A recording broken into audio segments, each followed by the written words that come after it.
É o momento de a gente parar para pensar nesse futuro para a gente chegar nos nossos objetivos com tranquilidade. Acho não, né? O momento ideal, que é o momento correto na minha visão, é aquele momento em que a gente sai de uma fase, eu falo que é o patrocinado, né? Alguém está nos patrocinando, grande parte das pessoas vai ser na graduação, vai ser na pós, que a família patrocina, a família ajuda, às vezes tem um FIES, mas querendo ou não, alguém está te patrocinando, para chegar um momento em que eu vou ser o patrocinador, né? Que eu vou começar a ser responsável. Então, acho que o momento ideal de entender que caminhos eu tenho que seguir, essas decisões vão refletir no seu futuro, é o momento em que eu vou começar a custear a minha própria vida. Então, eu vou me graduar em nutrição, psicologia, administração, em direito. Quais são os próximos passos? Eu vou trabalhar no escritório, vou trabalhar numa clínica, vou trabalhar numa empresa. Poxa, então eu vou começar a ganhar uma remuneração, vou ter uma responsabilidade com um aluguel. Tá bom, a partir desse momento eu passo a ser responsável pela minha própria vida. Da sua independência financeira, agora eu sou responsável por mim. Então eu sou 100% responsável. Qualquer decisão que eu tome, positiva ou negativa, ela vai refletir. A gente fala que toda escolha gera renúncia, né? Escolhi guardar. Se eu guardei, eu vou ter no futuro. Se eu escolhi a decisão eu mereço, eu não vou guardar, ela vai me faltar no futuro. E uma das perguntas, quando a gente fala dos 10 anos para frente, quando a gente fala para um jovem, normalmente ele não dá tanta relevância. É de 25 para 35, até 40. Agora, quando você fala com uma pessoa de 35, o cara fala, puta, mas eu vou ter mais do que 40, né? Parece que é um marco, né? Passei dos 40, dos 50. Aí ela fica impactada, porque na hora que você mostra para ela a velocidade que ela vai ter que colocar, e ali naquele momento ela já tem uma possibilidade financeira muito maior, né? Uma visão mais clara. Nossa, Giovanni, agora não vai dar, né? Falei, então, se tivesse começado 10 anos atrás. Então, o momento ideal de começar sempre vai ser quando você começa a ter o primeiro recebimento, o primeiro ganho. Não estou falando nem de contratar, mas de entender o que pode ser feito. Quais são as possibilidades. Para quê? Para que você se prepare. E não fazer como você falou, né? Não, deixa a vida me levar. Eu ganho 10, tá bom. Se sobrar, eu guardo. E não é assim que funciona. E ainda existe a questão dos imprevistos, né? Acho que o grande impacto hoje que a gente vê poxa, e se tudo deu certo? Poxa, legal, parabéns. Mas se houver alguma intempérie? E aí nós estamos falando de todo tipo de intempérie, né? Mudança de governo, quem é da minha geração lembra do Collor, pegando o dinheiro das pessoas, taxa de juros alta, desemprego, petróleo vai subir. Então, existe um N cenários que podem impactar a sua profissão, se você é um profissional que usa desses recursos. E isso pode gerar um desequilíbrio naquilo que você tem. Um desequilíbrio, e aí eu falo, né? Você pega lá, eu não sei exatamente o número, mas mais da metade das famílias estão endividadas. Por que elas estão endividadas? Porque exatamente elas não planejaram. E num momento de intempérie, que pode gerar ali uma situação até de ansiedade, de briga de família, você pegar divórcio, sei lá, 80% dos divórcios acontece por quê? Porque faltou harmonia financeira. Por alguém tomou uma decisão que não era ideal. Famílias entram em discussão. Então, todo esse aspecto acontece por uma falta de planejamento. Então, o ideal é criar essa disciplina desde o começo.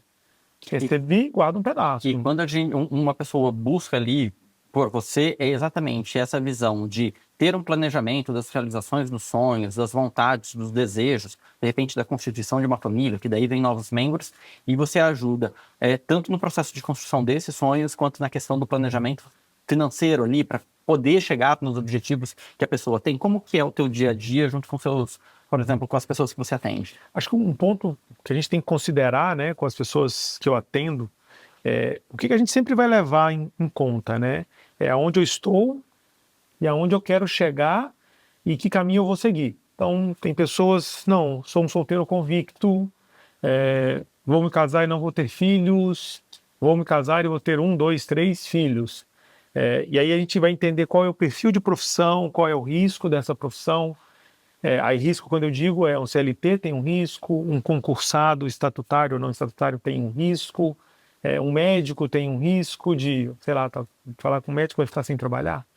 Então a gente avalia todos esses riscos e aí a gente entende qual é o período de maior responsabilidade dele. Porque eu preciso proteger por exemplo, financeiramente o futuro dele. Então, eu estou falando de reservas financeiras, propriamente dito, planejar isso de uma maneira organizada, estruturada. Mas eu preciso proteger a capacidade dele fazer isso. E esse acho que é o ponto crucial e o que gera maior expectativa nas pessoas. Porque o imprevisto ele existe, mas ele pode acontecer ou não. Se ele não acontece, talvez dê tudo certo, mas se ele acontece, como que essa pessoa ela vai sobreviver? Ela vai acabar queimando a reserva que ela teve. Então, quando eu falo de gestão de risco, é o risco de você não conseguir concluir o seu sonho porque você não tinha uma proteção, porque você não tinha um step, porque você não tinha um seguro, porque você não tinha um plano de saúde bem estruturado. Então, você não se planejou. E essa intempérie imediata, com certeza, se você tirar um pedaço aqui, ele vai voltar lá na frente. Então, aí é aquela história, não é que eu mereço, eu preciso dessa condição, dessa capacidade, entendeu? E você repara que tem ainda hoje muita resistência desse planejar para o futuro? Como que é isso?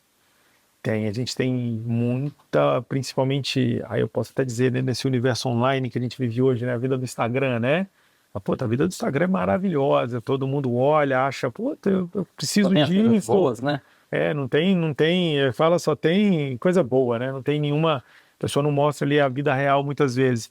E as pessoas tendem a consumir e resistir ao depois eu planejo, amanhã vai dar certo, aí eu planejo. Então acho que o planejar é importante, mas mais importante que isso também são as proteções presentes, né?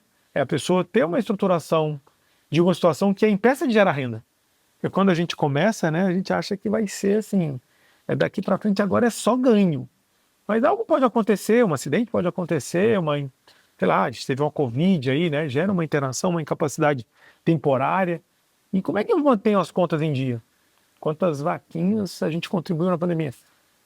Sim. Eu, graças a Deus, estava organizado naquele momento e a gente acabou ajudando muitas pessoas. Porque as pessoas, claro que foi um momento de emergência, de pico e tudo mais, mas muitas pessoas não se organizaram, ou melhor, não tinham nenhuma organização e simplesmente, tipo, não tem o que fazer. E aí recorri a amigo, familiar, quantas famílias se despedaçaram, quantas famílias se uniram, né? Quantas pessoas foram morar junto para economizar. Você tá aí, eu tô aqui, vamos morar junto. Aliás, quantos relacionamentos aconteceram também nesse processo? Os filhos, os casamentos, os divórcios, acho que foi um momento que mostrou. E para o meu trabalho é exatamente isso, os imprevistos acontecem. E como isso impacta na sua capacidade laboral hoje? Como isso impacta no seu futuro? Então, a gente precisa organizar. E como eu consigo, de uma maneira transparente, compartilhar uma responsabilidade, que eu acho que o ponto que talvez as pessoas, aí uma ideia que veio aqui agora, né? O que as pessoas não pensam muitas vezes é que a responsabilidade já existe. Poxa, agora eu sou dono da minha vida. Se eu sou dono da minha vida, preciso construir o meu futuro, a minha história. E ela tem como compartilhar essa responsabilidade com N ferramentas. E elas decidem não compartilhar. É tudo meu. Se der tudo certo, mérito. Mas se não der tudo certo. E aí você tem ferramentas que você pode compartilhar. Para quê? Para você ter paz, para você ter tranquilidade. Você poder deitar na cama sem a preocupação de tipo, se acontecer isso amanhã, o que eu faço? Eu tenho isso, eu tenho aquilo. Então tem N situações que eu consigo construir para proteger, entendeu? Eu ia entrar na parte prática, então tá. A pessoa entrou em contato contigo, te buscou. Como que é isso na prática? Como que você faz esse planejamento? Como que você aborda? Porque assim, é bem particular e bem individual, e entendo que é bem personalizado, porque cada um tem um plano, uma expectativa de vida, um sonho, enfim, né? Tem hoje aquela pessoa que vai compor uma família com 5 filhos, mas tem aquela que vai querer compor a família sem filho algum, aquele outro que daí vai ser a família com pet, enfim. Como que é isso na prática? Como que você planeja isso daí na prática? Como que é esse atendimento? Acho que um ponto essencial do meu trabalho a primeira coisa é o acolhimento e o entendimento. Então, antes de pensar em qualquer tipo de solução, eu preciso entender quais são os objetivos daquela pessoa e dentro do objetivo dela eu vou mostrar riscos inerentes àquele planejamento. Então eu vou primeiro entender, olha, Teu papel é colocar o dedinho na ferida. Olha, aqui pode dar problema. Lá em Minas a gente fala que é botar pulga atrás da orelha, né? Fala, eu vou deixar você pensando. Os arquitetos falam que eu vou construir um triplex, né? Nossa, eu construí um triplex na minha cabeça. Então o que a gente faz é tirar a pessoa da zona de conforto, tá bom, deu tudo certo. Perfeito. Esse é o seu plano. E o meu trabalho mas se houver uma interseção aqui que interfira na construção do seu plano, e aí na prática, qual é o tipo de atividade? Você viaja? Você só fica em casa?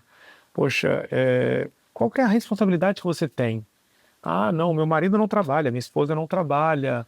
Não, nós dividimos responsabilidades, nós temos um financiamento, nós temos 3 filhos, nós não temos reservas, nós temos reservas. Então, dentro desse cenário, eu vou construir qual que é o gap, literalmente financeiro, para ele chegar lá, para 2 motivos. Para ele acelerar a construção, então ele tem um número preciso, ó, para você chegar lá, você precisa fazer isso todo mês. Se você cumprir, você chega. Tá bom, mas se algo te impedir você de cumprir, existem ferramentas que vão proteger isso. E aí a gente pode falar de quê? De acidente, a gente pode falar de internações, a gente pode falar de fraturas, a gente pode falar de cirurgias, todas as situações que podem impedir. A gente pode falar até de ausência, né? A morte faz parte do nosso dia. É a única certeza que a gente tem. E se isso acontece, como é que isso está protegido financeiramente? Está organizado? E aí tem um outro ponto, né? Apesar das pessoas serem casadas, elas se unem, vão lá em corpos, posso dizer, em amor, mas não se unem financeiramente. Isso também é uma estratégia que gera uma discussão quando eu faço, tá bom, então tá tudo com você? E como é que ele vai ficar sem você? Ou tá tudo com você? Então a gente cria esse entendimento também de pesos e medidas.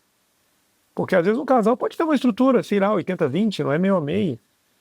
E tá bom, e como é que o 20 sobrevive sem o 80? E o 80 sem o 20 também sobrevive? Porque... É pensar naquilo que não é pensado normalmente. Acho que essa é a sua função. Exato. E não estou falando só de financeiro, tá? Assim, que quando eu falo, por exemplo, de um casal tradicional, que o pai ou a mãe é responsável pelas crianças e o outro é responsável por prover financeiramente. Poxa, a outra atividade ela não pode não prover financeiramente, mas ela cria uma proteção naquela estrutura do lar que não tem preço.